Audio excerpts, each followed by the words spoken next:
Saya percaya kalau kita memuji dan menyembah Tuhan, maka roh Tuhan akan dicurahkan di tempat ini. Haleluya. Roh Kudus tercurah di tempat ini.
Silahkan duduk kembali. Kuasa Tuhan sungguh nyata dalam kehidupan kita. Kita sepanjang hari merasakan kebaikan Tuhan dalam hidup kita. Kita angkat pujian, berbahagialah orang yang takut akan Tuhan. Saya percaya jemaat yang ada di tempat ini adalah orang-orang yang takut akan Tuhan dan setia dengan Tuhan. Haleluya.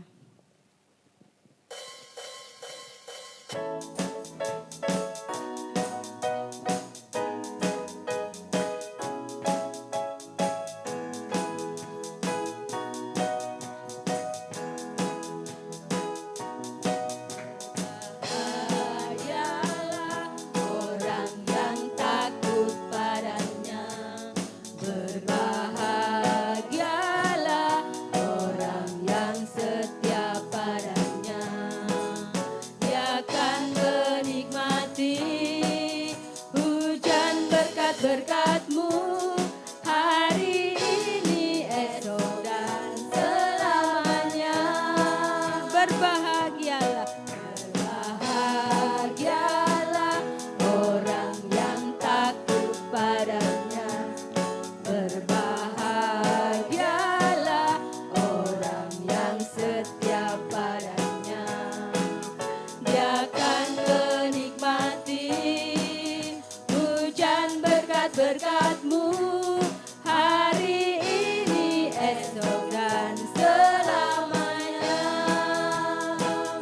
Curahkan berkat-Mu, curahkan mujizat-Mu, curahkan kedahsyatan-Mu di dalam hidupku. Curahkan kasih-Mu, curahkan kuasa-Mu, curahkan kemuliaan-Mu, oh Yesusku. Kita katakan berbahagialah. Berbahagialah orang yang takut padanya.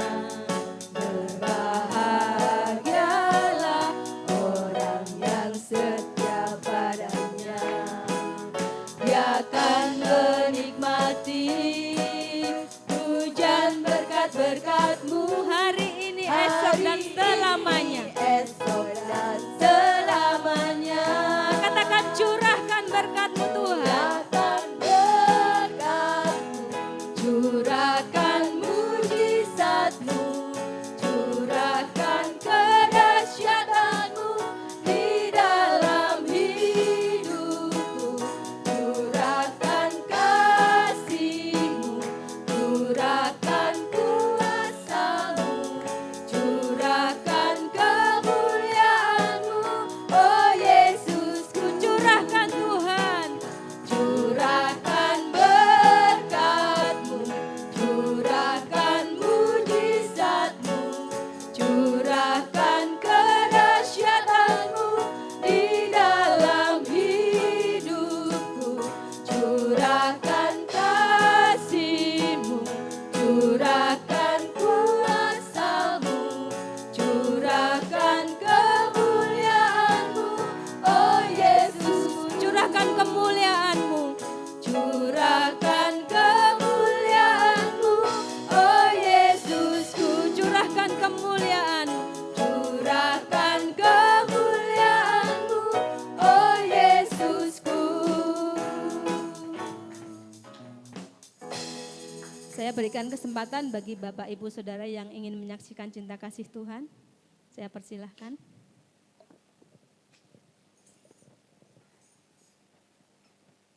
Salam, selamat siang ya. Suasana seperti ini memang butuh rohnya Tuhan, amin. Biasanya ramai, sekarang sepi ya. Tadi anak-anak semua pergi, diundang di Sidoarjo ya, jadi tidak bisa ikut hadir. Termasuk yang main musik ya. Jadi saya sendiri juga tadi biasanya bangun jam 4, setengah 4 sudah bangun. Tapi saya lihat saya tidur kok sudah enak, tak lihat jamnya jam setengah 1 baru bangun. Jadi terlalu pagi, jadi saya tidak tidur. Sebenarnya saya mau bersaksi pada awal kemarin waktu ada anak-anak remaja memuji Tuhan. Itu saya mau bersaksi sebenarnya. Ya, pertama bersaksi tentang lumpia. Siapa yang tidak kenal lumpia? Ya, paling murah kan 1.000, paling mahal itu sekarang paling 18.000 kalau salah ya. Itu. Yang kedua, saya mau bersaksi juga, tapi ada ibu-ibunya, saya nyala lagi tentang bersuka cita. Ya. Dan sekarang kesempatan bagi saya, kesempatan. Ya. Saya bersaksi tentang yang ketiga ini rujak. Bukan berarti saya tidak bisa beli lumpia, tidak bisa lumpia. Tapi Tuhan itu bisa kirim, amin.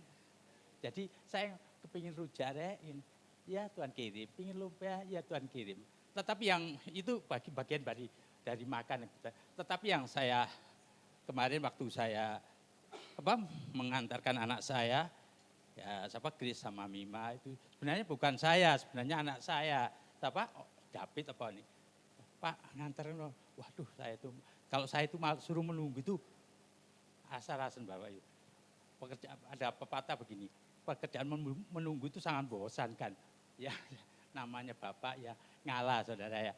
Saya di sana, sebenarnya saya itu mau pulang. Pak, anak ini aja saya bawa, satu anak tadi saya bawa supaya mendampingi saya.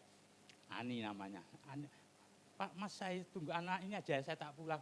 Bapak enggak usah pulang, di sini aja. Nanti ada tes kesehatan. Waduh, ngerdek saudara. hampir 3 tahun saya tidak pernah tes kesehatan. Ini betul saya kata. Ya wis tak lakoni lah. Ya namanya orang, ya maklum namanya orang desa ya. Tapi saya tidak pernah, memang sejak COVID itu saya tidak pernah periksa-periksa gini, tapi dengan berjalan waktu saya lakukan itu semua.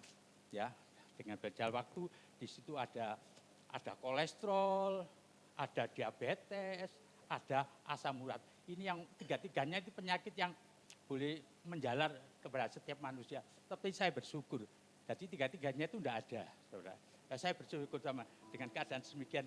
Anak saya takut David itu. Kenapa, David? Iya, aku gering terus. Ya, nah, ya itu memang ya saya bersyukur. Ya dia katakan dokternya berbicara tentang jantung, tapi memang gejala-gejalanya itu dari situ. Dan saya bersyukur dengan adanya itu saya berkesempatan untuk kesehatan itu. Saya bersyukur dengan adanya itu, tapi saya tetap bersyukur kepada Tuhan. Nah, saat saya bersyukur, Tuhan itu tidak tinggal diam. Gigi saya sakit, semua gigi saya sakit, mau makan sakit, tapi ya bersyukur dengan berjalan waktu Tuhan itu sudah tolong ya. Dengan apapun saya kasih obatnya siapa itu, nah, anak saya yang kecil itu, ya dikasih tetesan itu ya puji Tuhan. Tuhan tolong saya dan Tuhan tetap memberkati saya. Oleh sebab itu di sini ada bapak-bapak, kalau dihadapkan segala sesuatu, jangan takut, jangan khawatir. Tuhan pasti tolong. Yang saya tahu bahwa Tuhan itu Tuhan yang tidak pernah tinggal diam di dalam kehidupan kita semua. Oleh sebab itu, kalau saya melihat kemarin remaja sudah memuji Tuhan. Memuji Tuhan bagian daripada kesaksian. Ibu-ibu sudah memuji Tuhan. Sekarang saya undang bapak-bapak memuji Tuhan juga. Supaya tidak ketinggalan zaman. Ya. Supaya rame. Suasana roh. Amin. Ini butuh roh. Butuh rohnya Tuhan. Amin. Ya. Dia mengerti, dia peduli. Ya, saya percaya Tuhan. Di sini ada bapak-bapak. Ini adalah imam-imamnya Tuhan. Ya. Ayo. Dia mengerti, dia peduli. Terkadang kita merasa, ya, ayo sini Pak Imam. Ya, sini. Ya, betul.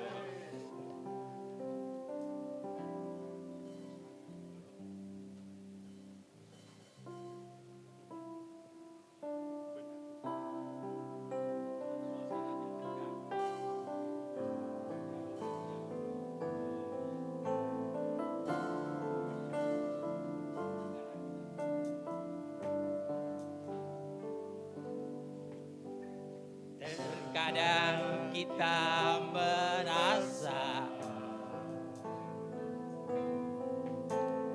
tak ada jalan terbuka, tak ada waktu lagi, terlambat sudah. Tak pernah berdusta. Tuhan tak pernah berdusta. Oh, Dia selalu pegang janjinya. Bagi orang percaya, mujizat nyata. Terkadang kita merasa terkadang kita merasa, haleluya, tak ada jalan terbuka, tak ada waktu,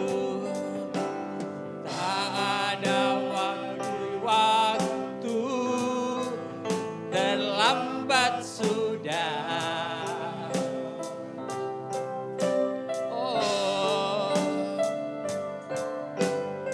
Tuhan tak pernah berdusta. Dia selalu pegang janjinya bagi orang percaya. Bagi orang percaya, mujizat nyata, mujizat nyata. Angkat tangan bapak-bapak, angkat tangan semua, haleluya. Yang mengerti, ayo angkat tangan semua, haleluya.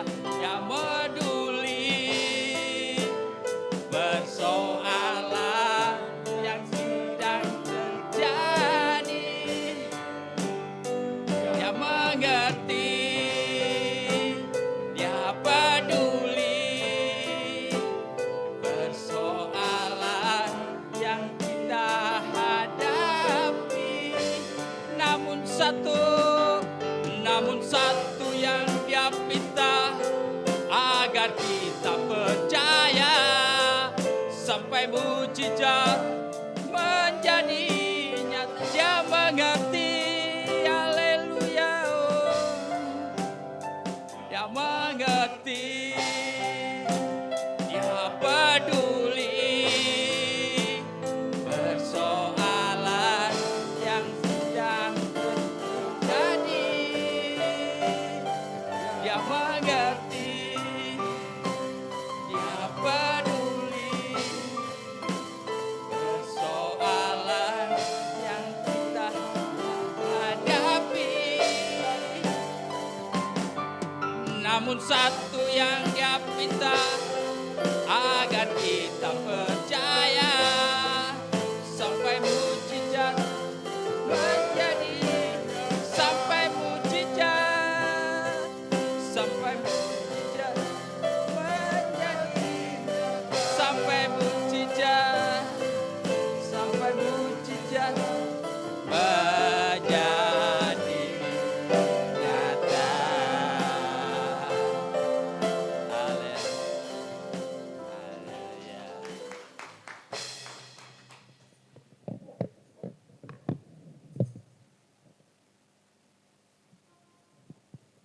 Puji Tuhan, kesaksian yang sangat memberkati. Anggota grup band Epsa ini, anggota Meteor Garden. Boy band ya, ada girl band, ada mother band. Puji Tuhan, apa yang kita kerjakan untuk kemuliaan nama Tuhan. Apapun yang menjadi keadaan kita hari ini, kita mau tetap percaya, kita mau tetap berharap kepada Tuhan. Kalau dulu Tuhan tolong dalam kehidupan kita, apapun yang menjadi masalahnya, hari ini juga Tuhan akan menolong kehidupan kita. Allah yang kita sembah adalah Allah yang setia. Sebab itu kita mau juga setia kepada Tuhan. Kasih Tuhan tidak pernah berubah dalam hidup kita. Haleluya Yesus. Meskipun Tuhan tak menolongku, meskipun duri dalam dagingku, ku tetap memilih untuk percaya dan mengucap syukur.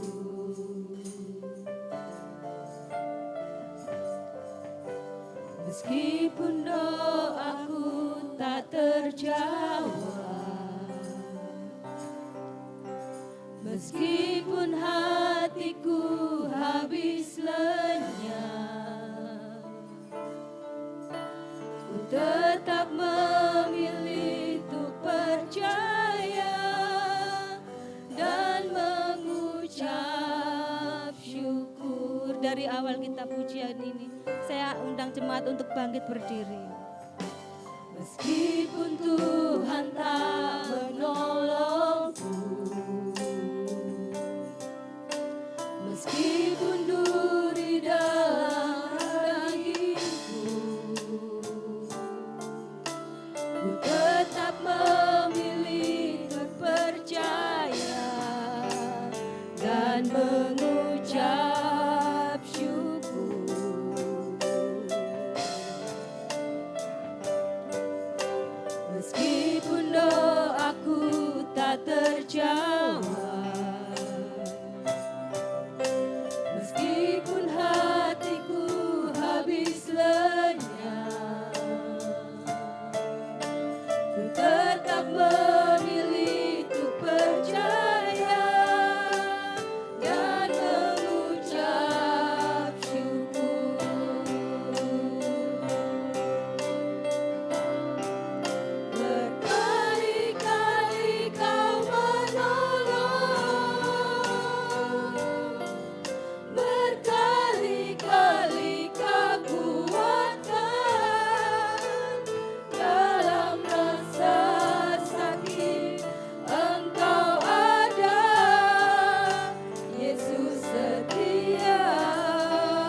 doaku tak terjawab,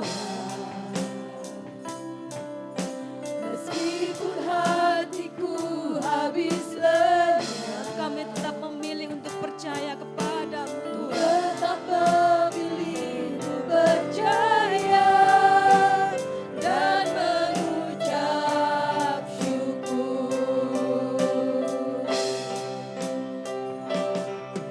Berkali-kali kau menolong, berkali-kali kau kuatkan,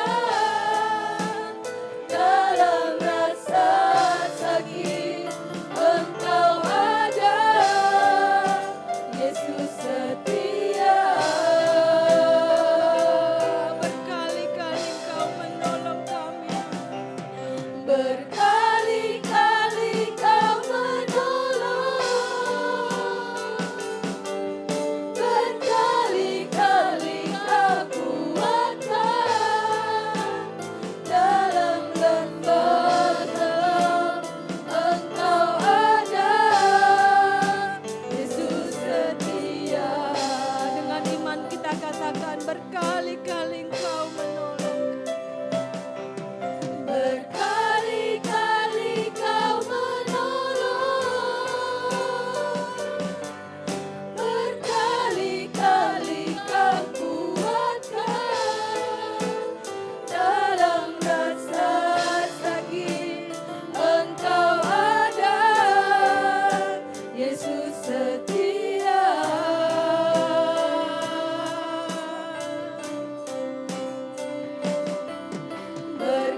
Berkali-kali kau menolong,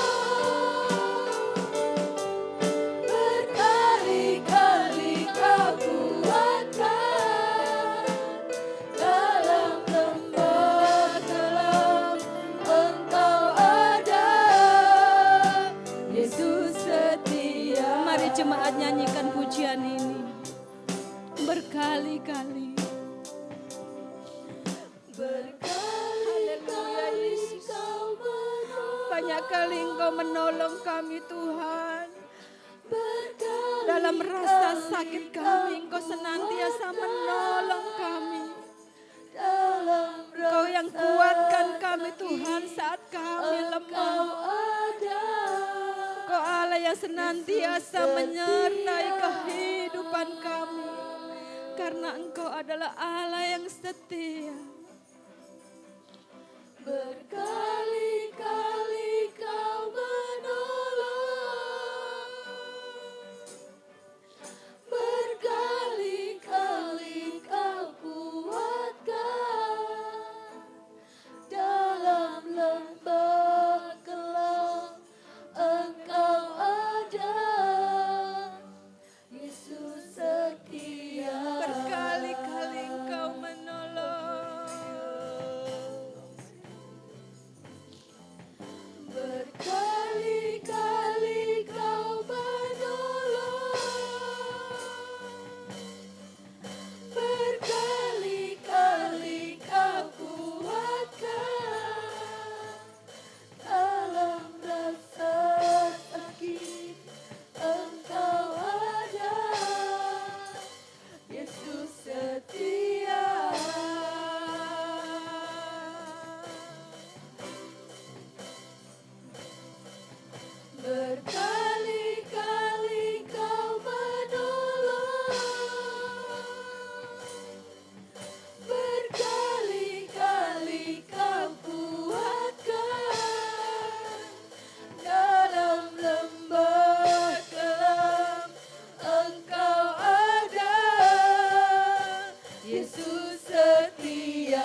dan penyembahan kita kepada Yesus.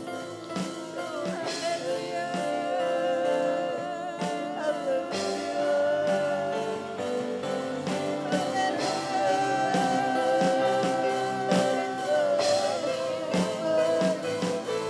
Terima kasih Tuhan.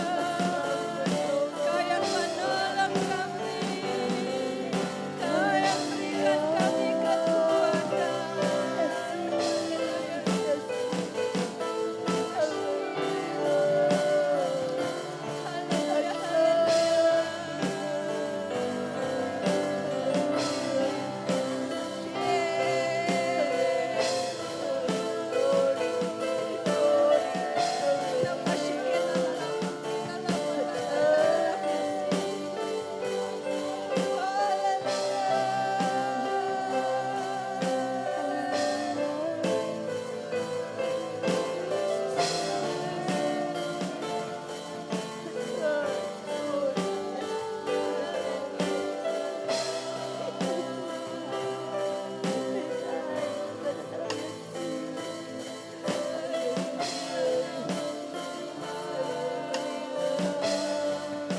Kaulah yang setia, Kau yang senantiasa menolong kami. Terima kasih, kami bersyukur.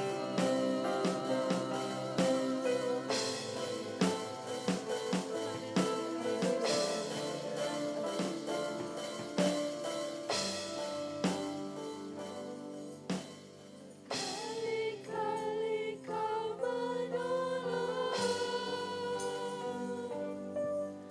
berkali-kali Kau kuatkan dalam rasa sakit. Engkau ada, Yesus setia.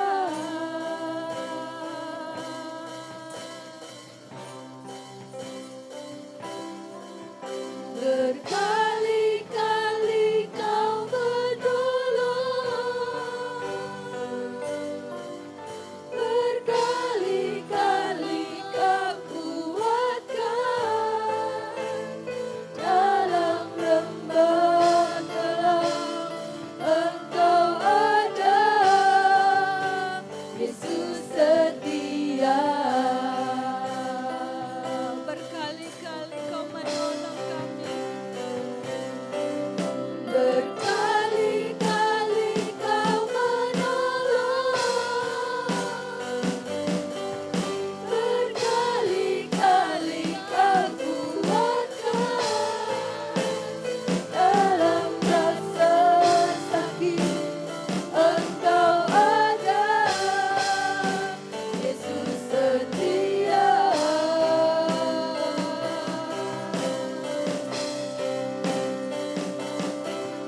Berkali-kali Kau menolong, berkali-kali Kau kuatkan dalam lembah gelap. Engkau ada, Yesus setia. Dalam lembah gelap, Dalam lembah gelap, Engkau ada, Yesus setia.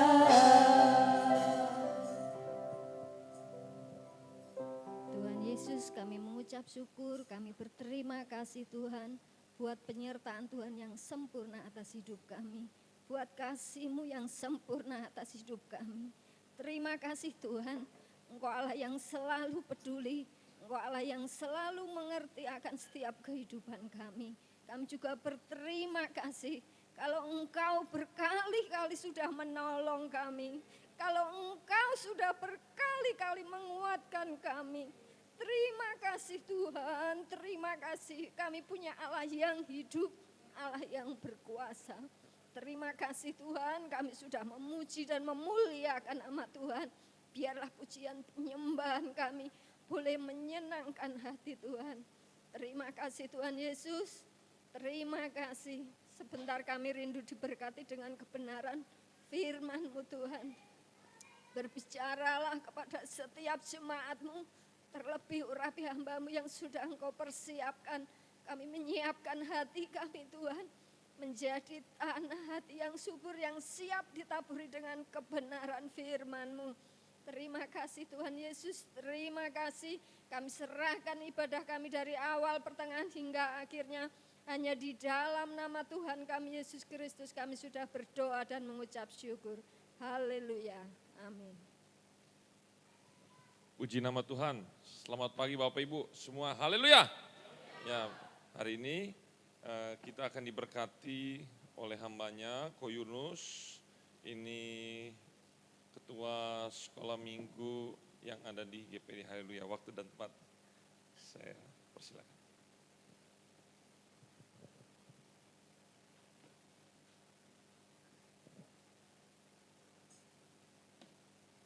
Puji Tuhan, Shalom, selamat pagi buat kita semua ya. Masih belum terlalu jauh dan belum terlambat saya juga ucapkan selamat tahun baru ya. Walaupun sudah di Februari, di Valentine ya. Oke, sekali lagi kita berdoa. Bapa, sekali lagi kami datang kepadamu pagi hari ini.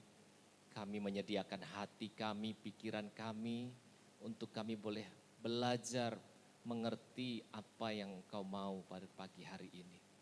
Roh Kudus, biarlah Engkau boleh mengajari setiap kami pagi ini, termasuk hamba-Mu yang menyampaikan Tuhan. Sebab tidak ada satu orang pun yang dapat memahami tentang keberadaan-Mu, kecuali Roh-Mu sendiri yang menyingkapkannya, memberi kami pengertian, memberi kami pengenalan akan Engkau Tuhan.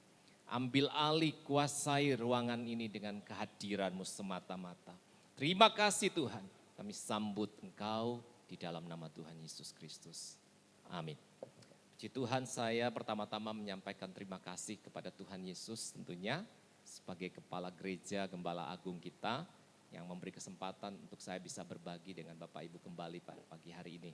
Dan juga kepada Gembala sidang di tempat ini Bapak Pendeta Jerry Urara dan Gembala ya.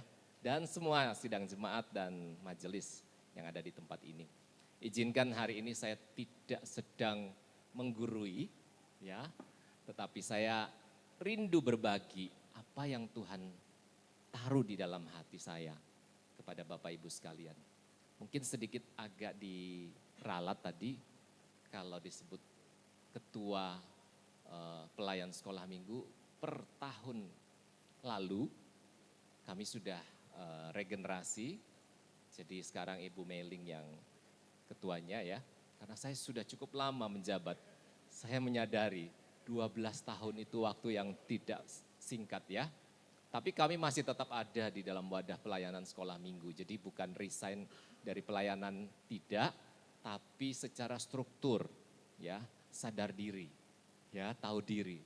Jangan sampai menggugat ke MK minta dirubah. Sorry, saya enggak lagi ngomong politik ya. Tidak. Sana setiap pekerjaan Tuhan itu butuh yang namanya sebuah regenerasi. Nggak bisa, kita yang, saya sadar usia saya tidak muda lagi. Karena anak sekolah minggu saya sudah ada yang menikah dan punya anak lagi. Tidak terasa hampir 27 tahun ya, ada di pelayanan anak-anak. Nah, jadi saat ini kami masih aktif melayani di wadah sekolah minggu. Ya, semua karena anugerah Tuhan. Ya, puji Tuhan. Nah, pagi hari ini saya rindu kita sama-sama belajar. Ketika Musa pertama kali dipanggil Tuhan untuk melayani, untuk membawa bangsa Israel keluar dari tanah Mesir, Musa bertanya ketika dia sedang menggembalakan kambing domba, tiba-tiba dia melihat ada semak belukar yang ada api yang menyala dan tiba-tiba dia dengar suara yang memanggil nama Musa saat itu. Dan dia tanya, siapakah engkau? Dan Tuhan menjawab, aku adalah aku. Ya, Tuhan dalam huruf besar ya. Tuhan dalam huruf besar. Aku adalah aku. Dalam bahasa Inggrisnya lebih jelas. I am that I am. Apa artinya? Dalam bahasa Inggris itu memberikan satu pemahaman pengertian buat kita. Kata I am itu present artinya. Ya. Artinya dia ada, dia hadir. Bukan hanya di zamannya Musa. Itu yang saya maksud. Kalau kita hanya baca aku adalah aku, ya iya dulu. Ya, ketika Tuhan bertemu Musa pada saat itu. Tetapi ketika kita melihat dalam satu pengertian yang lain, dalam sebuah versi bahasa yang berbeda, kita belajar bahasa Inggris. Saya bukan jago bahasa Inggris Bapak Ibu, tidak. Tetapi pengertian ini menolong saya untuk kita ini bisa melewati setiap musim kehidupan kita. Ya, untuk kita ini bisa tetap kuat ketika kita punya sebuah panggilan, ketika kita dipercayakan sesuatu oleh Tuhan. I am that I am. Itu menunjukkan bahwa kehadiran Tuhan itu tidak hanya lalu, tetapi juga sekarang dan yang akan datang. Dia Tuhan yang hadir di setiap waktu kita. Itulah Immanuel yang kita percayai. Itulah Immanuel yang diberikan oleh Bapa ketika Yesus lahir. Ini yang harus kita pegang. Bahwa Tuhan yang kita sembah, Allah yang kita sembah di dalam nama Tuhan Yesus Kristus adalah Allah yang hidup. Dia hadir, dia melihat, dia mengerti setiap apa yang sedang kita hadapi, apa yang sedang kita lewati. Dia tidak pernah tinggalkan kita. Pujian terakhir tadi memberkati kita. Berkali-kali Tuhan menolong kita. Sekalipun berkali-kali saya bisa tidak setia. Saya memberontak, saya abai, saya bisa meninggalkan Tuhan. Hati manusia adalah licik, itu yang kata firman Tuhan. Sangat licik hati kita itu. Kita bisa berpura-pura baik di depan orang. Kita bisa berpura-pura melayani. Kita bisa berpura-pura menyembunyikan segala sesuatu. Itulah manusia. Tetapi Tuhan melihat sampai ke kedalaman hati kita. Nah, apa sebenarnya yang dinantikan Tuhan kepada setiap umatnya? Ini saya merenung ya. Tuhan yang kita sembah ini benar-benar Tuhan yang luar biasa. Coba Bapak Ibu lihat, cek. Di kepercayaan mana yang umatnya, seluruh pengikutnya dijadikan anak oleh sesembahannya? Gak ada. Ya, cukup sebagai umat selesai. Cukup sebagai pengikut.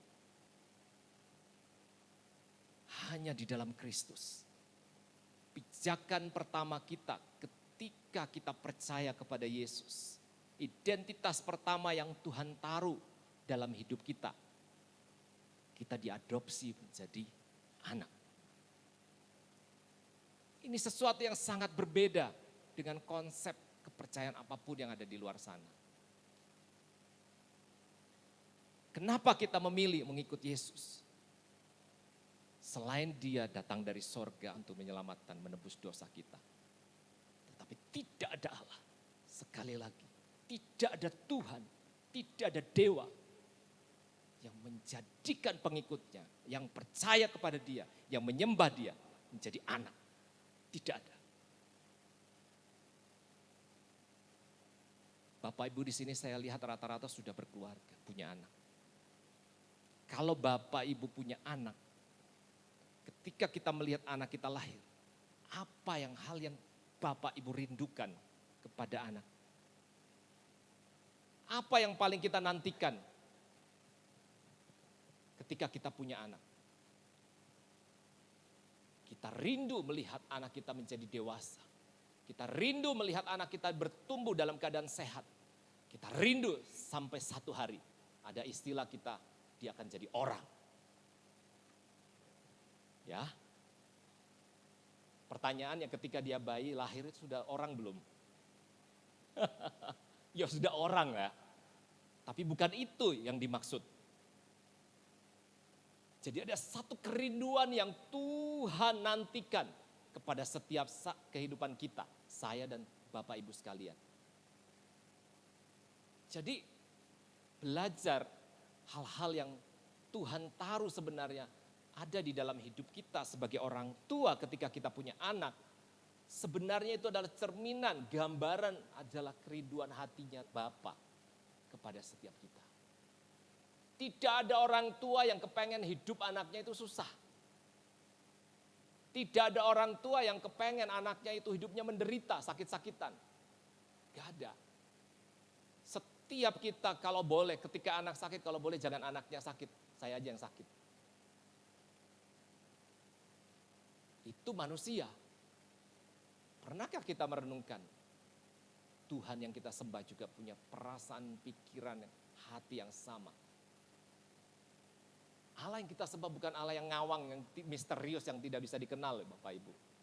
Dia justru datang memperkenalkan dirinya. I am your father, aku adalah Bapamu. Aku adalah Tuhan, aku adalah Tuhan. Berkali-kali kalau Bapak Ibu lihat, ketika bangsa Israel tidak setia, ketika bangsa Israel meninggalkan Tuhan, Tuhan itu datang dan tidak pernah lelah. Tidak pernah berhenti mencintai bangsanya, bangsa Israel. Nah, kita juga Israel rohani. Bangsa yang sudah tidak ada di peta, tahun 48 tiba-tiba muncul. Dan memerdekakan sebagai bangsa yang merdeka. Dan sampai hari ini ada. Nah, apa yang menjadi kerinduan Tuhan? Yaitu kita menjadi dewasa. Kalau Bapak kita pengusaha, konglomerat, kira-kira apa yang menjadi kerinduan hatinya melihat anaknya? Saya percaya seorang ayah sebagai seorang pengusaha, dia rindu ingin mewariskan kerajaan bisnisnya. Dia rindu anaknya menjadi pengganti, jadi penerus di dalam bisnis yang sudah dibangun. Kalau dia seorang raja, apa yang dia nantikan dari anaknya?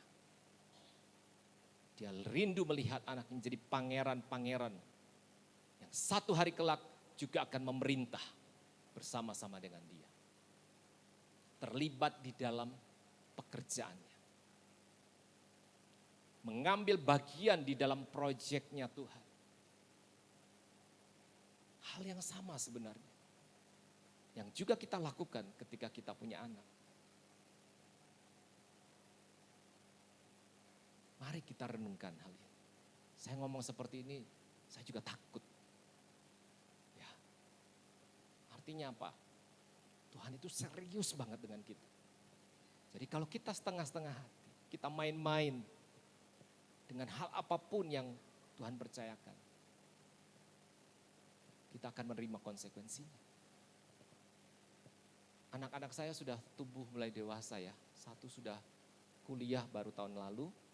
Yang kecil saya punya anak 2. Yang kedua ini SMA kelas 3 nanti ini Juni naik. Tahun depan dia akan kuliah. 2 anak ini berbeda sekali karakternya. Yang satu begitu tekun anaknya. Tidak perlu disuruh. Nah, ini cewek cowok. Bapak Ibu paling merasakan ya, mungkin sudah yang anak-anaknya sudah pada menikah, sudah melewati. Saya melewati tahapan ini. Dulu masih punya bayi, kita belajar. Tumbuh-tumbuh jadi remaja, ini juga punya tantangannya sendiri. Kalau anak saya yang cewek, oleh kemurahan Tuhan, dia kuliah di luar. Banyak yang nanya ke saya, gak apa-apa tak kamu lepasin anakmu, cewek lagi. Sayang nggak sama anak? Sayang. Ya. Tadi Ibu Gembala juga tanya, cewek di sana ada keluarga? Iya, saya punya keponakan memang, kebetulan dia di Taiwan ya. Ponakan saya nikah sama orang Taiwan. Tapi apakah itu satu-satunya alasan? Juga enggak sebenarnya. Karena dia tidak tinggal satu kota. Dia tetap harus tinggal di dalam apartemen asrama. Nah, tapi anak ini punya sebuah impian. Ya, bukan karena kita ini punya kelebihan duit untuk ngirim ke sana. Karena kita juga hitung-hitung kuliah di Surabaya, at least beberapa case justru lebih mahal di sini. Ya. Saya tanya, kenapa kamu mau pilih ke sana? Dia bilang, saya tahu hidup saya akan di sana. Saya kaget dengar itu. Anak saya yang cewek ini dari SD, dia konsisten. Setiap kali saya tanya, naik motor jemputnya, Cece, kamu kalau nanti kuliah mau kuliah di mana? Aku pokoknya nggak mau di Indo. Anak kecil. Biasa kalau kita ketemu anak kecil tanya seperti itu, nanti dia berubah A, B, C, D, nanti dia udah berubah lagi. Ini enggak, persisten dia. Sampai kepada les, apa itu kita enggak pernah suruh-suruh, maksudnya harus dimotivasi, enggak. Dia mau sendiri. Nah, singkat cerita, saya bilang, kamu berdoa. Karena kamu akan tinggal sendirian, ini anak tidak pernah lepas, tidak pernah berpisah dengan kita. Dan tiba-tiba pada saat kuliah dia harus ada di sana. Kamu harus belajar, mandiri, dan lain sebagainya. Tidak akan ada yang ngurusin kamu. Tapi saya punya satu keyakinan di hati. Saya percaya Tuhan sedang persiapkan dia. Ya. Secara manusia berat, ya. Tapi Tuhan taruh sesuatu dalam hati saya. Tuhan cuma taruh satu kata. Biarkan Raja Wali itu terbang. Saya ingat ayat firman Tuhan yang ketika anak elang ini sudah mulai, Raja Wali sudah beranjak dewasa. Ibunya akan hancurin itu tempat tinggalnya. Bukan karena orang tuanya tidak sayang. Tapi dia tahu bahwa dia harus menemukan kehidupannya. Dia harus menemukan jalan hidupnya bersama Tuhan. Hal itu yang saya tangkap. Saya bilang yes. Lakukan. Ini adalah hatinya Tuhan, Bapak Ibu. Terhadap setiap kita. Saya percaya Tuhan mengasihi setiap kita. Tuhan care. Tuhan tahu apa yang sedetail apapun. Ada saat di mana kita juga bergumul tentang keuangan. Hari-hari ini bukan hari-hari yang mudah. Tapi di sana Tuhan tunjukkan berkali-kali Tuhan itu tolong. Semuanya seperti Tuhan atur dan tepat pada waktunya. Nah, saya mengajak kita hari ini. Yuk, Tuhan yang kita sembah ini bukan Tuhan yang enggak nyata. Dia hidup. Apapun yang sedang kita hadapi. Kalau Tuhan seserius itu dengan kita, yuk kita juga respon dengan serius. Jangan sampai kita sia-siakan apa yang Paulus katakan. Jangan pernah kita sia-siakan kasih karunia yang Tuhan sudah percayakan, sudah berikan dalam hidup kita. Nah, hari ini saya akan bagi. Sebenarnya ketika kita menjadi orang percaya, dan apa yang menjadi kerinduan Bapa tadi, ingin melihat kita menjadi orang yang bertumbuh dewasa. Dan kita ada di dalam satu proyek yang Tuhan sedang kerjakan. Proyek yang Tuhan kerjakan itu adalah apa? Jiwa-jiwa. Ya. Bapakku adalah pengusahanya. Usahanya, bisnis utamanya Bapak itu apa? Jiwa-jiwa. Melihat banyak jiwa-jiwa datang kepada dia. Dan tidak hanya datang, dia dijadikan anak.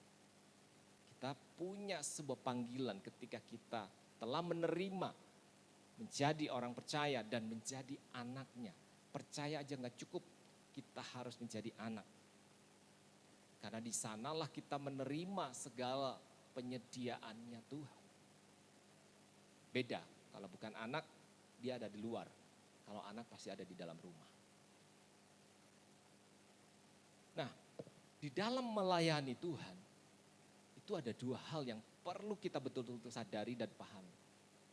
Kita sama-sama buka ayat ini, cerita ini sudah menjadi sebuah cerita yang berkali-kali kita sudah sering baca. Dalam Lukas 10 ayat 38 sampai 42. Ini adalah peristiwa ketika Yesus datang ke Betania.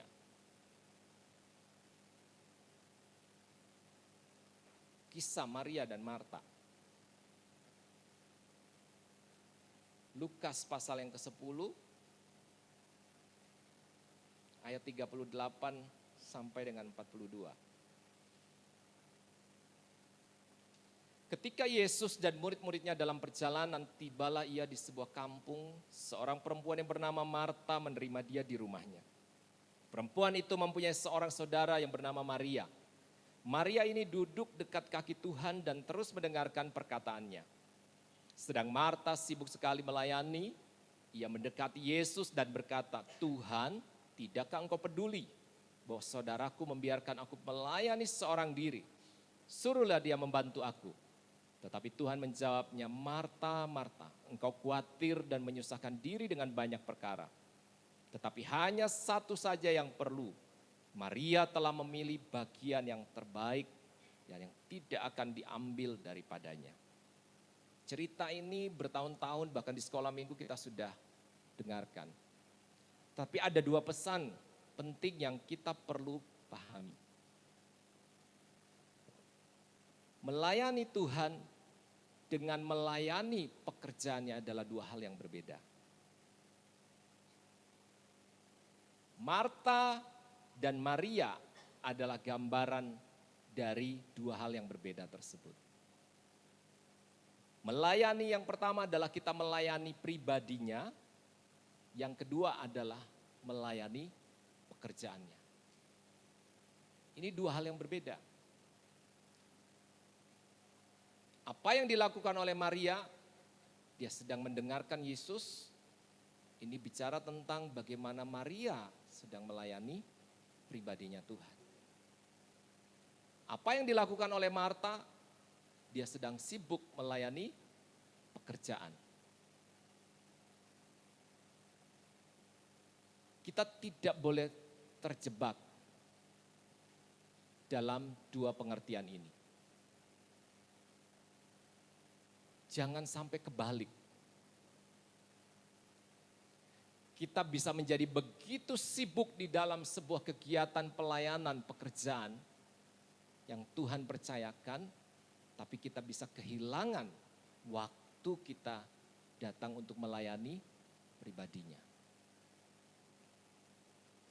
Kalau saya seorang direktur di dalam sebuah perusahaan, anak-anak saya bekerja di dalam perusahaan, maka hubungan yang terjadi adalah hubungan karena di dalam sebuah pekerjaan. Tapi ketika saya pulang ke rumah, ini jadi berubah. Sudah tidak ada lagi yang protokolernya lagi. Sudah tidak ada lagi aturan-aturan yang membatasi. Kita bisa datang, duduk, makan satu meja, kita bisa masuk ke kamar orang tua kita, atau kalau kita suami istri kita bisa ngobrol enak di dalam kamar. Saling mencurahkan isi hati. Nah, dua titik ini bagaimana caranya kita mengkombinasikan? Yesus tidak berarti sedang melarang Marta untuk tidak melakukan pekerjaan itu, tapi ada prioritas. Ketika kita ada saatnya, kita tahu timingnya di mana kita harus melayani pribadinya Tuhan. Karena kalau kita di mimbar terus, di sini terus, energi kita ini lama-lama habis. Kenapa di dalam gereja itu selalu kita didorong untuk punya waktu untuk berdoa. Belajar firman Tuhan, merenungkan firman Tuhan, kita punya waktu dengan Tuhan secara pribadi. Karena saat itulah kita sedang melayani pribadinya. Kita nggak akan bisa melayani orang lain. Proyeknya Tuhan tadi jiwa-jiwa, kalau kita sendiri kosong. Nggak ada yang kita bisa bawa dan bagikan kepada orang lain. Justru kadang-kadang sebaliknya bisa terjadi. Kita yang kecari, minta diisi. Nah, kenapa banyak konflik di dalam keluarga, rumah tangga? Ya. Karena kedua pasangan ini tadi saling mengharapkan bahwa pasangan saya akan mencintai saya dan dia akan melayani saya, dia akan perhatian dengan saya, Sementara pasangannya tadi yang diharapkan ini juga berharap hal yang sama. Jadi ini dua-duanya kantong yang kosong yang saling menanti untuk diisi. Kira-kira apa yang terjadi? Enggak punya semua, kosong, lapar, kering. Ya, ini dalam hubungan rumah tangga. Ketika kita melayani Tuhan juga sama. Kalau kita kehilangan saat kita datang dengan Tuhan secara pribadi, melayani pribadi, maka saya katakan, termasuk saya sendiri, saya nggak akan ambil pelayanan. Sampai saya betul-betul punya waktu, punya hubungan dengan Tuhan. Bukan berarti pekerjaan ini bukan menjadi sesuatu yang kita anggap tidak penting. Jangan salah. Tapi justru di sana kita bisa tahu mana waktu kita dengan Tuhan secara pribadi, mana di saat mana kita akan ada di dalam pekerjaan yang bersama-sama. Kita perlu clear dengan hal ini. Setiap kita dipanggil untuk mengambil bagian di dalam pelayanan pekerjaan Tuhan. Dengan apapun talenta, latar belakang kita, background kita, Tuhan itu menghargai. Karena tidak semuanya akan jadi pendeta ya. Saya sampai hari ini juga tidak menjalankan pelayanan secara full time, tapi secara full heart harus. Ya, saya tidak main-main. Karena saya harus mempertanggungjawabkan apa yang saya bagikan. Makanya saya katakan tadi, apa yang saya bagikan, saya takut juga loh. Seserius itu Tuhan dengan kita, bagaimana kita juga harus serius dengan Tuhan. 2 minggu yang lalu, saya ketemu teman kerja saya yang sudah cukup lama tidak pernah ketemu. Jadi saya setelah lulus kuliah, saya kerja di obat-obatan ya. Mungkin ada di sini yang kerja di farmasi, yang ketemu dokter, yang keliling-keliling malam itu, yang minta tanda tangan dokter. Di teller. Ini teman saya. Dulu kerjaannya itu kalau tiap Senin, maaf. Dia Kristen. Ceritanya itu dugem di kantor. Ya macam-macam lah sudah. Kalau udah kehidupan itu pasti plus yang lain. Tiap Senin, saya termasuk orang yang sering diajak. Tapi mereka tidak pernah berhasil. Bukan karena saya sok suci, bukan. Ya, tapi karena saya punya sesuatu dalam hati saya yang Tuhan taruh. Saya tidak bisa. Saya bukan tidak mau, karena saya sadar saya sudah berdosa. Jangan ditambah lagi, intinya itu. Nah 3 minggu yang lalu kita ketemu ngobrol. Dan saya tidak pernah menyadari bahwa apa yang terjadi kurang lebih sekitar 4-5 tahun saya bekerja di perusahaan ini bersama-sama teman ini. Dan tidak pernah satu kali pun dia bisa berhasil. Karena setiap teman-teman yang baru bergabung di perusahaan kami di farmasi itu selalu ada yang ikut pokoknya. Dan ceritanya Senin itu ketawa-ketawa seru semua. Bahas yang cewek yang model begini dan lain sebagainya. Ya termasuk narkoba lah, udah satu paket semua. Dan dia cerita kemana? Waktu saya ketemu. Tahu nggak kamu ini jadi inspirasi saya, dia bilang gitu. Jadi dia sekarang sudah bertobat ya intinya itu ya. Dia sudah sadar. Saya tidak pernah ketemu orang yang model kayak kamu. Saya belum pernah ketemu, dia bilang. Wah, saya bilang banyak kok di luar sana, bukan cuma saya. Dan saya tidak pernah merasa bahwa saya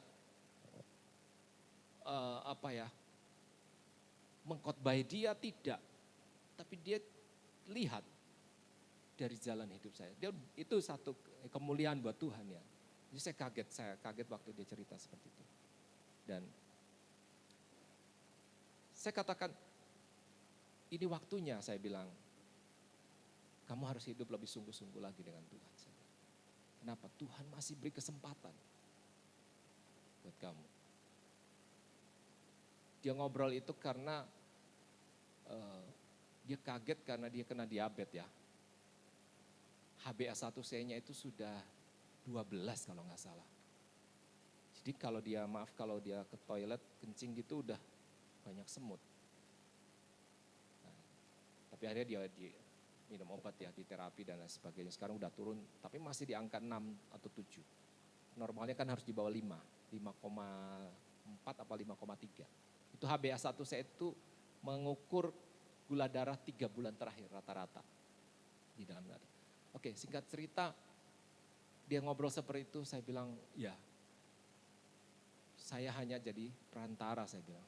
Saya nggak pernah sadari itu, saya nggak pernah mikir untuk mengkhotbahi kamu atau apapun, tidak pernah terucap sama saya. Saya kalau diajak gitu saya cuma senyum-senyum aja. Ya, oke. Kembali lagi. Nah, pelayanan itu dimanapun kita berada, itu adalah mimbarnya kita. Hari ini mimbar yang Tuhan percayakan melalui gembala di sini di dalam gereja. Tapi di pekerjaan di mana saja itu bisa jadi mimbar kita dalam tanda petik. Firman Tuhan sudah katakan, karena kita ini punya banyak saksi yang mengawasi kita. Jadi artinya kita mau ada di mana saja di dalam pekerjaan. Untuk tahu seseorang ini melayani dan cara hidupnya juga sesuai dengan apa yang diajarkan, ukurannya di mana? Di dalam keluarga, dalam rumah tangga kita. Karena kita nggak mungkin kita begitu cekcok di rumah, nggak ada damai sejahtera. Saya tiba-tiba berdiri di sini dan ngomong hal yang berbeda. Ini challenge buat kita semua. Saya termasuk saya ini mereminder diri saya. Makanya bukan hal yang mudah. Saya juga sadar, Bapak Gembala ketika siapin khotbah juga bukan hal yang mudah. Karena dia melayani jemaat pekerjaan Tuhan, tapi dia juga melayani pribadi. Tapi kembali lagi saya katakan tidak terbatas karena dia hanya punya status seorang pendeta. Karena kita semua dipanggil menjadi imam-imamnya Tuhan di keluarga kita.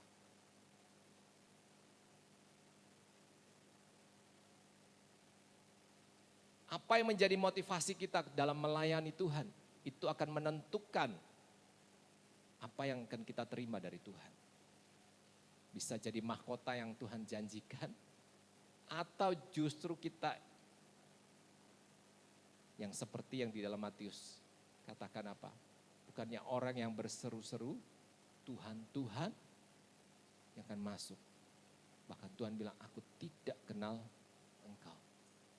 Nah, saya merenungkan ayat itu, yaitu tadi, orang ini bisa begitu aktif di dalam semua kegiatan pelayanan pekerjaan Tuhan, tapi dia tidak punya waktu melayani pribadinya Tuhan.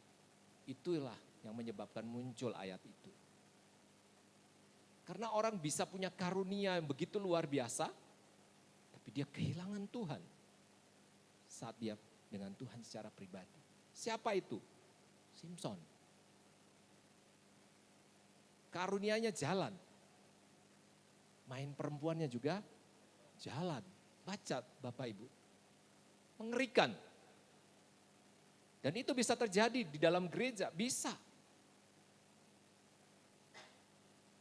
Dan ini sebuah kenyataan. Orang bisa berkhotbah kayak saya begini. Tapi saya di luar.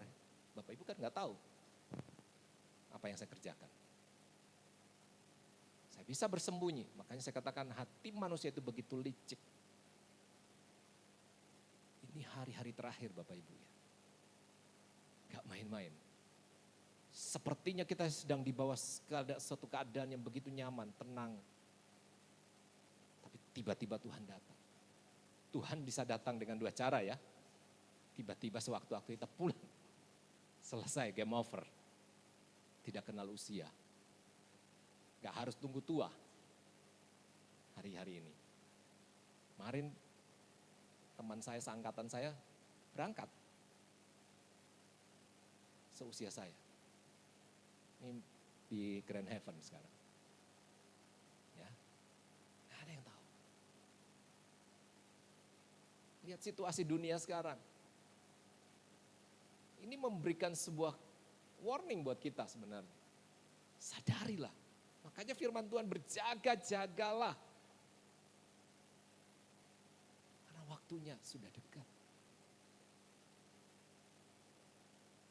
Ini Israel, beberapa rabi kelompok Israel yang garis keras ini, mereka lagi serius untuk bangun bait suci ketiga. Dan Anda tahu, Bapak Ibu tahu, kalau itu sampai terjadi, ini perang di Timur Tengah itu nggak akan berhenti dan akan semakin meluas. Ada beberapa prediksi katakan bisa terjadi perang nuklir. Kalau udah perang nuklir selesai udah. Mau lari kemana? Itu dibawa sama angin aja sudah kena paparan nuklirnya aja selesai kita. Nggak bisa lari. Mereka begitu mudah kontrol manusia. Termasuk ibadah. COVID. Ya, terlepas banyak cerita. Ini konspirasi dan lain sebagainya. Tapi itu menjadi satu pemahaman, pengertian buat kita. Bahwa kegiatan, aktivitas dalam pelayanan pun itu bisa berhenti secara mendadak. Dan begitu mudah untuk mereka tekan tombol. Dengan keluarkan surat. Tidak boleh ada kumpul-kumpul. Selesai. Saya mengajak kita merenungkan hal ini. Ini ayat Lukas tadi katakan di ayat yang terakhir. Tetapi hanya satu saja yang perlu. Maria telah memilih bagian yang terbaik yang tidak akan diambil daripadanya. Dulu saya nggak ngerti. Apa hubungannya Maria ini tidak membantu si Marta? Ya, ada yang namanya Marta di sini? Enggak ada ya. Dengan ayat yang terakhir ini, hanya satu saja yang perlu. Maria telah memilih bagian yang terbaik yang tidak akan diambil daripadanya. Ketika saya dapat pengertian ini, saya paham. Oh, apa yang tidak bisa diambil dari hidup kita. Ketika kita punya waktu pribadi dengan Tuhan. Tidak pernah dibatasi oleh sebuah jam ibadah. Senin dari jam sekian sampai sekian. Termasuk larangan untuk berkumpul pada saat COVID. Kenapa? Kita bisa connect dengan Tuhan di mana saja, kapan saja. 1 kali 24 jam. Jadwal pelayanan itu bisa berhenti. Bisa diambil. Tapi hubungan kita dengan Tuhan itu tidak akan pernah diambil. Ini maksudnya. Kita bisa bersekutu dengan Tuhan ketika kita naik sepeda motor, ketika kita di mobil. Kita bisa membangun sebuah relasi dengan Tuhan. Kita punya waktu yang tak terbatas dengan Tuhan secara pribadi. Ini maksudnya. Bangun komunikasi dengan Tuhan. Supaya ketika Tuhan datang, Tuhan kenal dengan siapa kita. Bapak Ibu kalau pernah tahu seorang pendeta terkenal namanya Benny Hinn, seorang penginjil kesembuhan yang dipakai Tuhan dengan karunia kesembuhan. Satu kali dia kena serangan jantung. Itu ada kesaksiannya di YouTube banyak. Dia merasa bahwa dia telah keliling dunia. Pokoknya kalau datang dalam satu pelayanan, dia punya jet pribadi. Pernah datang ke Betani tahun 90 berapa, 7 apa 98 apa 2000-an, saya lupa. Semuanya first class, hotel apa semua. Fasilitasnya harus number one. Dia kena serangan jantung, koma. Waktu dia di Israel. Terus dia diangkat rohnya. Dia lihat barisan orang yang sedang antri masuk surga. Satu demi satu. Ada Tuhan Yesus yang nyambut. Pas di giliran dia lihat temannya di depan ini, Tuhan itu sangat tersenyum menyambut orang-orang yang sederhana. Oh Tuhan happy, Tuhan senang. Tapi dia merasa bahwa aku sudah pelayanan begitu banyak. Dia sangat percaya diri. Ini dalam kesaksiannya dia ya. Begitu giliran dia, Tuhan itu tidak senyum sama sekali. Kaget dia luar biasa. Tuhan cuma bilang satu, kamu belum waktunya pulang. Jadi dia hidup lagi. Dan itu jadi kesaksian. Kalau Bapak Ibu lihat sekarang di Instagram, orangnya sangat berbeda dengan ketika dia masih penginjil keliling seperti dulu. Orangnya jadi begitu humble, jadi begitu sederhana. Dan itu dia saksikan. Nah, artinya gini, setiap orang mungkin bisa keliru ya, bisa salah. Tapi saya mengajak kita merenung bahwa aktivitas kita, karunia itu bisa bekerja terus. Tapi orang ini bisa kehilangan Tuhan. Nah Bapak Ibu, kita mau punya satu pengertian pelayanan itu bukan hanya ketika kita ada di atas itu. Tapi juga jangan disepelekan. Nah ini juga jangan keliru. Kalau kita di perusahaan kerja, suka-suka kita bagaimana? Ya SP1, SP2. Kalau bosnya sudah nggak cocok ya mohon maaf. Kamu tidak profesional, tidak sesuai dengan aturan. Nah kita perlu memahami apa yang dibawa oleh Tuhan Yesus. Dia bawa punya kasih karunia, tapi dia juga punya kebenaran, aturan. Gak bisa kita hanya terima dia hanya dari satu sisi. Kasih karunia, kasih karunia. Kebenarannya juga harus ada, harus jalan. Nah, ketika kita dipercayakan melayani pekerjaan Tuhan, lakukan juga itu dengan sebuah tanggung jawab yang sungguh-sungguh.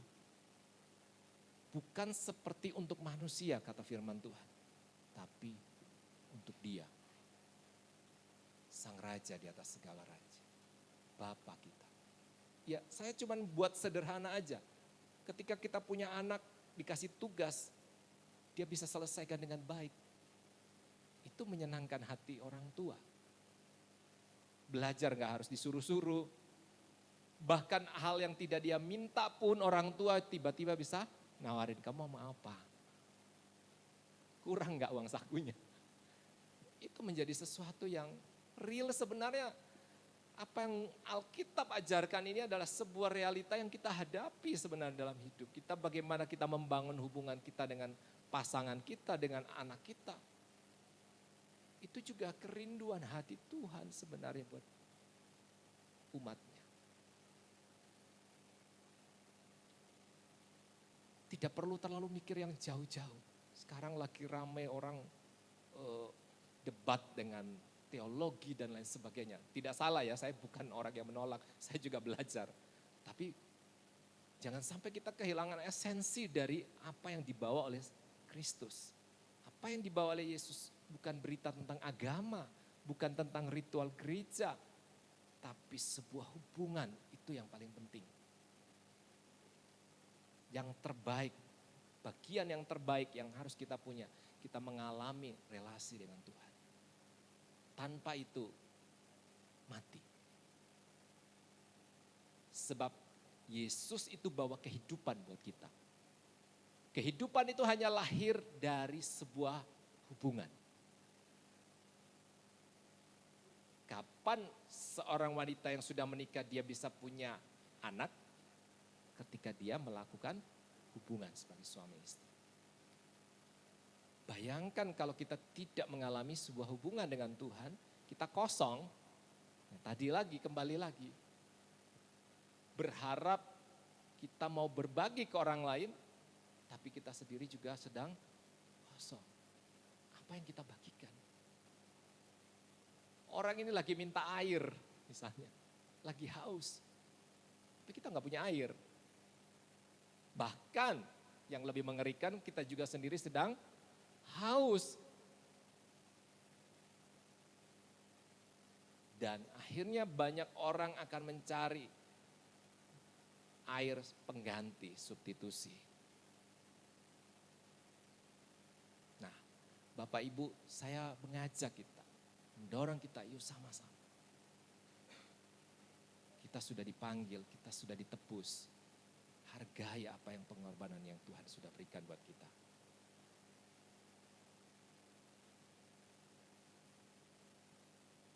Melayani adalah sebuah wujud dari rasa syukur kita kepada Tuhan. Sebagai ungkapan, jadi persembahan kita kepada Tuhan. Selama ini kita cuma memahami bahwa Tuhan sudah berkorban buat kita. Mempersembahkan tubuh dan hidupnya. Kita juga dipanggil, kita mempersembahkan tubuh dan hidup kita kepada Tuhan. Kalau selama ini kita belajar, kita menikmati kehadiran Tuhan. Kita juga harus bersedia, kita dinikmati sama Tuhan. Dinikmati artinya kita hidup di dalam kehendak Tuhan. Hidup dalam firman Tuhan.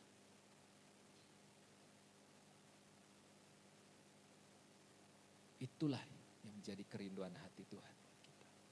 Memang gak gampang.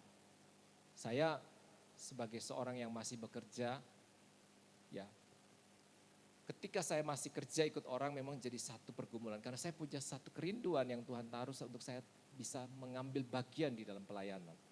Nah, untuk membagi waktu, kita betul-betul minta hikmat Tuhan.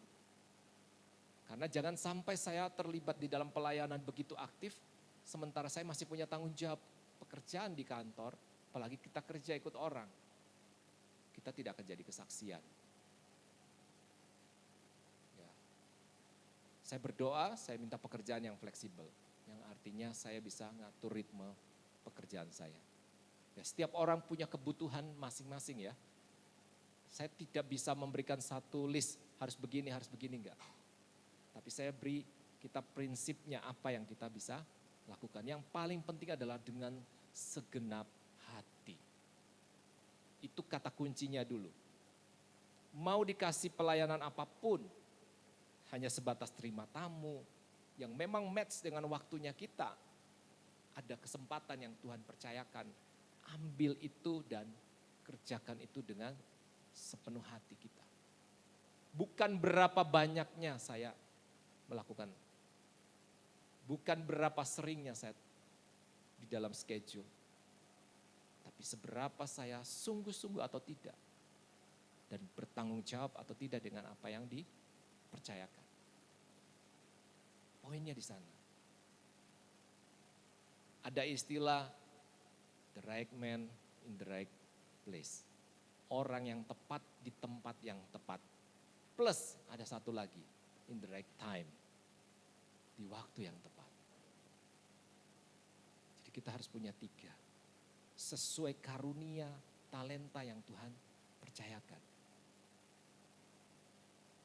Alkitab itu jelas dan detail sekali. 1 Korintus 12 ayat 12 sampai 27 tidak usah dibuka. Banyak anggota satu tubuh. Yang tangan jangan pengen jadi kepala. Kacau pasti. Yang kaki jangan pengen jadi tangan. Kacau. Kita tahu panggilan Tuhan, kita tahu lainnya yang kita jalani, lakukan itu dengan setia dan penuh tanggung jawab. Kita tidak bertanggung jawab sama Bapak Gembala. Maaf ya Bapak Gembala ya. Dia hanyalah juga orang yang dipercaya oleh Tuhan. Tapi tanggung jawab kita masing-masing sama Tuhan. Ini yang harus kita lebih perhatikan sungguh-sungguh. Jangan sampai kita terjebak. Ya. Firman Tuhan bilang, hendaklah kamu menjadi pasangan yang seimbang, seiman. Bukan hanya seiman, seimbang itu perlu. Bagi teman-teman yang masih muda, yang belum menikah, nggak usah cari jauh-jauh, cari di dalam gereja. Ya, berdoa sungguh-sungguh. Ya, kenapa? Kalau pasangan kita hanya seiman dan dia tidak paham dengan yang namanya pelayanan, ini juga menjadi repot. Bisa jadi masalah. Kamu ngapain ke gereja terus aja? Ya. Ini bisa jadi timbul masalah. Tapi jangan juga kita yang sudah melayani, ya terutama maaf ibu-ibu misalnya. Urusan di dalam rumah belum selesai. Suaminya pulang, nasinya nggak ada. Bahaya kan? Dibuka rice cookernya kosong. Nah, kita juga punya tanggung jawab. Ya. Dan itu juga menyenangkan hati Tuhan loh, itu juga pelayanan. Jangan bilang itu bukan pelayanan. Jadi bukan karena di dalam gereja itu menjadi rohani, begitu di luar gereja ini menjadi sekuler. Enggak ada hubungannya sama Tuhan ini, lain. Tidak. Di mana saja itu akan jadi mimbar kita, di keluarga kita. Ya. Anak-anak kita sudah siapkan segala sesuatu yang jadi kebutuhannya. Kita terlibat. Nah, itu akan menjadi berkat yang indah. Jadi kesaksian yang indah buat orang di sekitar kita. Saya bersyukur dengan istri saya karena kami sama-sama di dalam ladang pelayanan sekolah minggu. Jadi diskusinya jadi lebih seru, lebih enak. Ya, dia bahkan lebih dulu di dalam pelayanan sekolah minggu. Dan itu menjadi sebuah komunikasi yang indah buat kita. Jadi tahu, oh kita ada tugas pelayanan ini, kita bersama-sama akhirnya. Oh handle anak-anak dulu dan lain sebagainya. Setelah itu kita ke pelayanan. Handle orang lain. Ya. Kita belajar menyikapi segala sesuatunya dengan benar. Jadi ketika kita mengambil bagian di dalam pelayanan adalah bukan soal berapa banyaknya kegiatannya dan waktu yang kita berikan dalam pelayanan itu. Tapi seberapa sungguh-sungguh hati kita dan seberapa kita mempertanggungjawabkannya itu kepada Tuhan. Sekecil apapun, pelayan kolektankah, musikkah, kita tidak boleh nganggap remeh. Sudah dipercayakan, lakukan dengan segenap hati. Tuhan itu tidak pernah berhutang loh sama kita. Setiap jerih lelah kita firman Tuhan katakan, tidak sia-sia. Pegang firman Tuhan. Saya sungguh melihat anugerah Tuhan itu. Kesetiaan Tuhan itu tidak pernah berhenti dalam hidup kita. Dia senantiasa ada. Hari demi hari yang kita lewati. Saya mengajak kita, ayo sama-sama selesaikan sampai finish. Sampai Tuhan katakan, sabaslah hai hambaku yang setia. Jangan kubur juga talenta kita ya, seperti yang punya satu talenta, disembunyikan. Tuhan ini pengusaha loh, ya, dia pengusaha yang luar biasa. Dia nanya mana profitnya. Harus menghasilkan. Kita harus jadi orang yang produktif. Jangan tidak produktif. Kita harus jadi berkat, jadi terang. Buat keluarga kita, buat orang lain yang ada di sekitar kita. Teman di pekerjaan kita. Itulah apa yang menjadi kerinduan hati Tuhan. Gak usah dipikir yang terlalu ribet-ribet, yang sederhana-sederhana aja. Kita lihat kalau kita punya anak, apa sih yang kamu rindukan ketika kamu punya anak? Itu juga kerinduan hati Tuhan. Apa yang Tuhan minta, apa yang kita minta kepada anak kita, dia harus hormat, taat, dengar-dengaran. Sederhana kan? Tapi susah melakukan kadang-kadang. Tapi itu juga kerinduan hati Tuhan. Ya udah. Hal yang sama juga yang Tuhan nantikan. Menjadi dewasa. Karena tidak semua orang sampai kepada titik itu. Dewasa bukan ukuran dari sebatas number dari usia kita. Kedewasaan bicara tentang cara kita berpikir, cara kita meresponi segala sesuatu, masalah yang datang. Ini penting sekali. Cara kita melihat setiap keadaan itu menentukan kualitas dan kedewasaan kita. Kalau anak-anak Mereka nggak mikir, pokoknya taunya nangis kalau nggak dikasih. Misalnya seperti itu. Nah, kita jadi orang dewasa, kita dilatih. Ada waktu di mana ketika kita diizinkan melewati sebuah keadaan, itu adalah sebuah latihan buat kita. Seperti Raja Wali tadi yang lihat anaknya sudah agak besar, dibongkar tempat tinggalnya. Supaya dia punya tempat tinggal yang baru. Puji Tuhan, Bapak Ibu, saya berdoa firman Tuhan hari ini bisa jadi berkat buat kita semua. Menguatkan kita semua. Ingat, I am that I am. Aku ada. Setiap waktu, di setiap musim kehidupan kita. Jangan pernah takut. Jangan pernah khawatir. Sekalipun keadaan dunia menakutkan. Dia ada, dia pelihara. Saya undang pemain musik.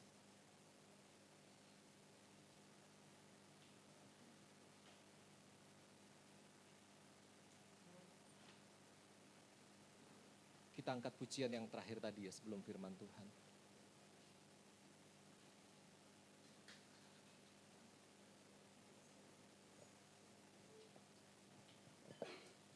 Mari kita bangkit berdiri.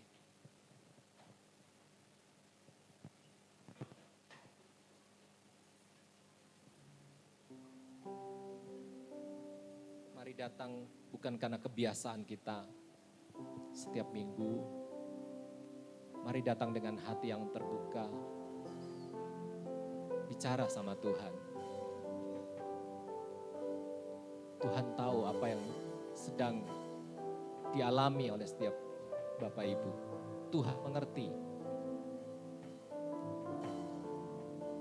Aku ada. Angkat hati kita kepadanya. Haleluya. Meskipun Tuhan tak menolong. Meskipun Tuhan tak menolongku. Meskipun duri dalam dagingku, tetap memilih untuk percaya dan mengucap syukur. Haleluya. Meskipun doaku tak terjawab, meskipun hatiku habis lenyap, tetap memilih untuk percaya dan mengucap syukur. Mari angkat tanganmu, katakan berkali-kali Tuhan menolong. Berkali-kali Kau menolong. Berkali-kali Kau kuatkan. Dalam rasa sakit Engkau ada. Yesus setia. Oh, berkali-kali Kau menolong. Berkali-kali Kau kuatkan. Dalam rangka gelap Engkau ada. Yesus setia. Berkali-kali.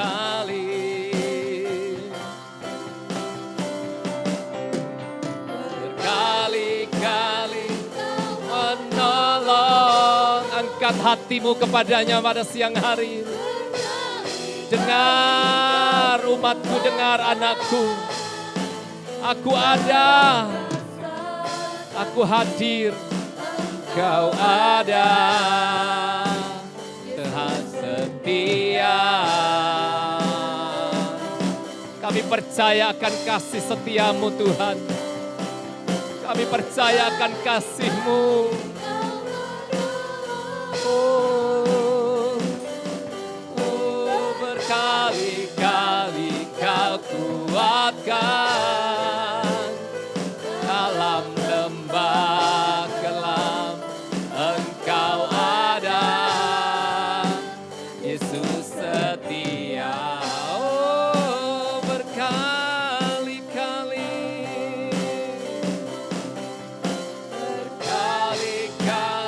Kau menolong. Percaya bahwa Tuhan tidak pernah berhenti mencintai umat-Nya.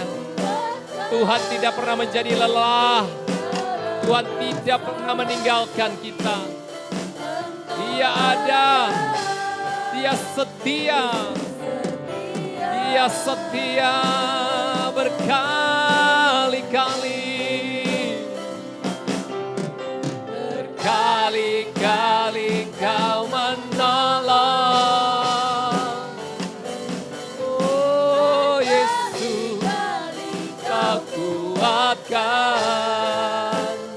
dalam lembah kelam Engkau ada, Yesus setia.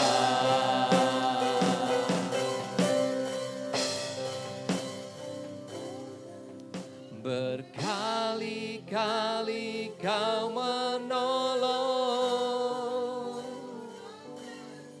Jesus.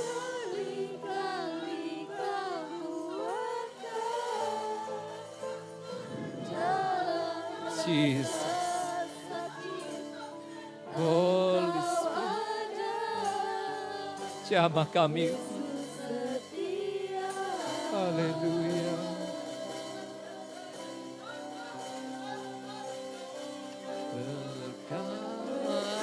Berkali-kali Kau menolong.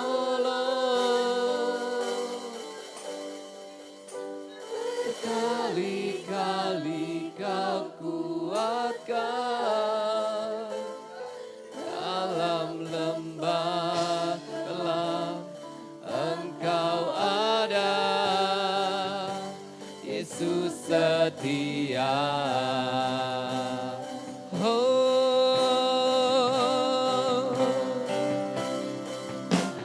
berkali-kali Kau menolong. Dengarkan setiap jeritan hati umat pagi hari ini Tuhan. Engkau sendiri yang berfirman, marilah kepadaku hai engkau yang letih lesu dan yang berbeban berat. Aku memberikan kelegaan kepadamu. Aku tidak pernah menyerah dengan hidupmu.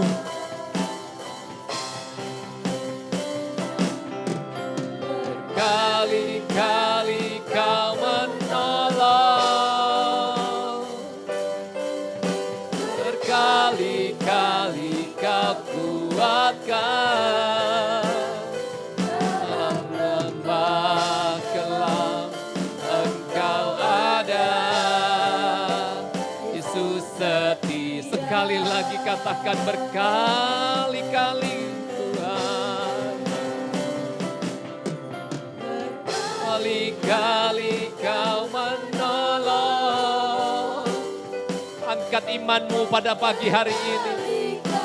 Angkat imanmu sekali lagi.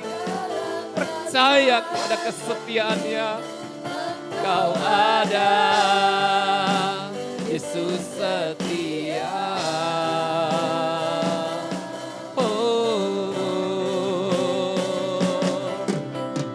Kali-kali Kau menolong. Berkali-kali Kau kuatkan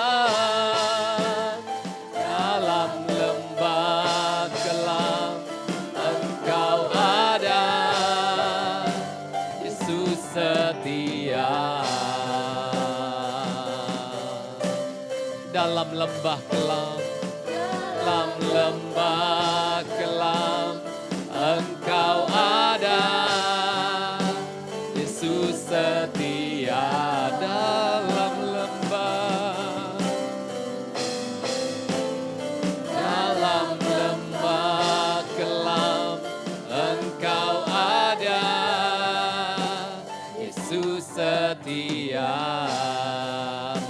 sembah Dia. Oh, Yesus Kau setia.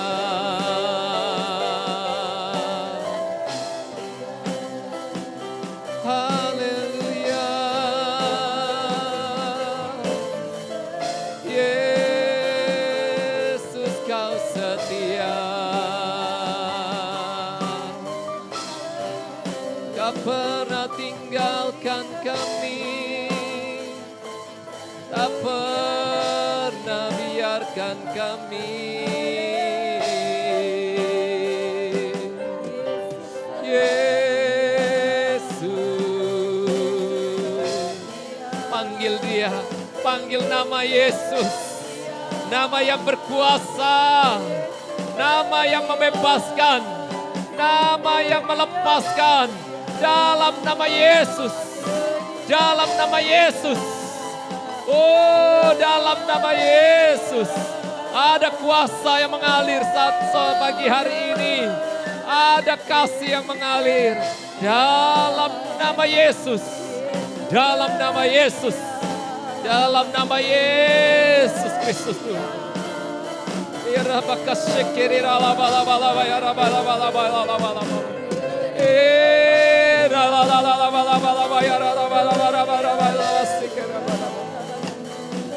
Jamah umatmu, mengalirlah kuasa-Mu Roh Kudus.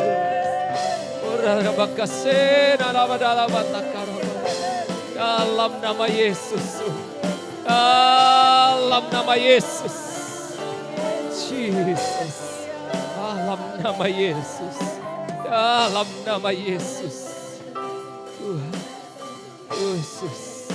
Ora bakashekeri rabatakara bakashek. Shekara da da da da da da batakara nabakashekara. Rabakashekeri rabakashekara batakara. Irnakashakara bayara. Yesus, Yesus.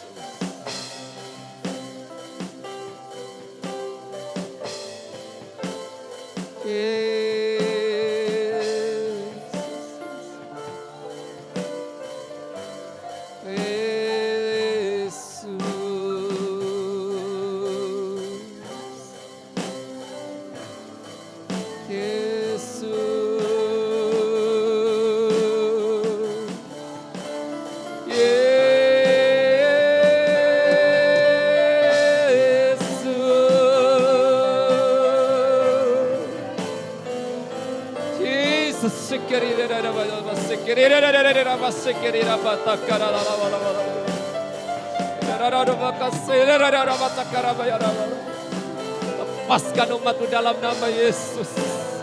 Darah Yesus, darah Yesus yang berkuasa, darah Yesus yang menyembuhkan, darah Yesus yang melepaskan dalam nama Yesus.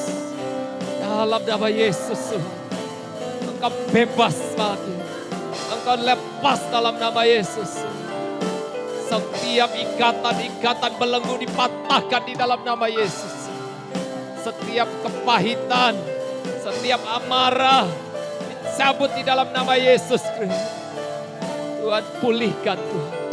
Basuh kami dengan darah-Mu Tuhan Yesus. Puaskan kami Tuhan.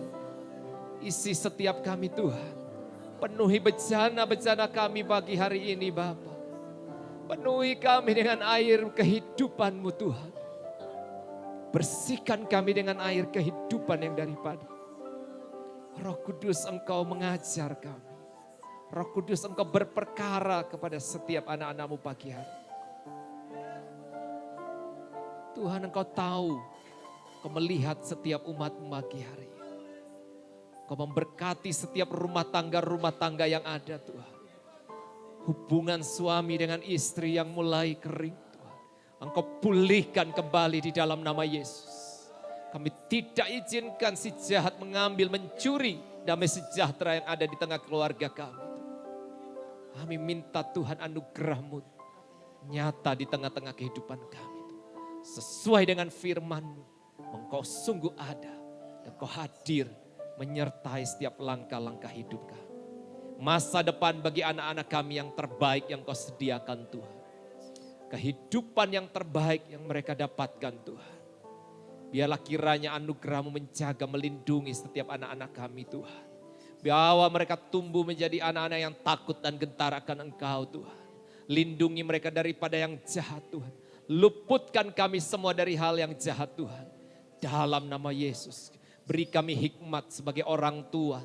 Untuk kami boleh mendidik, membimbing anak-anak kami Tuhan. Beri kami hikmat kebijaksanaan yang daripada Engkau Tuhan. Penuhi setiap kami dengan kasih ilahi yang daripada Engkau. Sehingga kami boleh membagikan kasih-Mu Tuhan. Kami boleh menjadi saluran kasih-Mu. Untuk kami boleh memberkati jiwa-jiwa yang ada.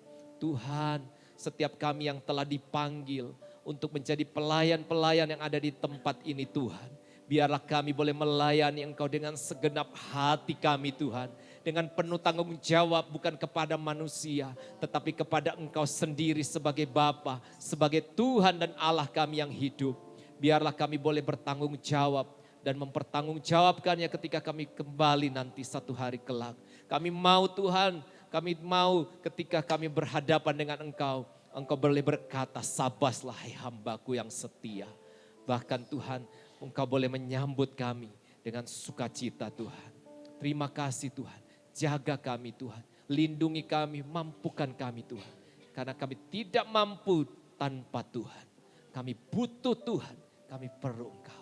Terima kasih Tuhan, memberkati hamba-Mu Bapak Gembala, Jerry dan keluarga di tempat ini Tuhan. Setiap anak-anaknya Tuhan berkati Tuhan, Kau sendiri tumpangkan tangan-Mu. Menguatkan, menopang hamba-Mu Tuhan di dalam ladang pekerjaan pelayanan yang di tempat ini Tuhan. Berkati Tuhan kehidupan kedua hamba-Mu ini Tuhan, suami, istri dan keluarga. Berkati semua yang terlibat dan mengambil bagian pagi hari ini yang melayani Engkau. Dalam nama Tuhan Yesus Kristus. Biar berkat anugerah-Mu turun di tengah-tengah kami. Kami mengucap syukur Bapa. Terpujilah nama-Mu. Dalam nama Tuhan Yesus kami berdoa. Haleluya. Amin. Kita beri kemuliaan buat Tuhan.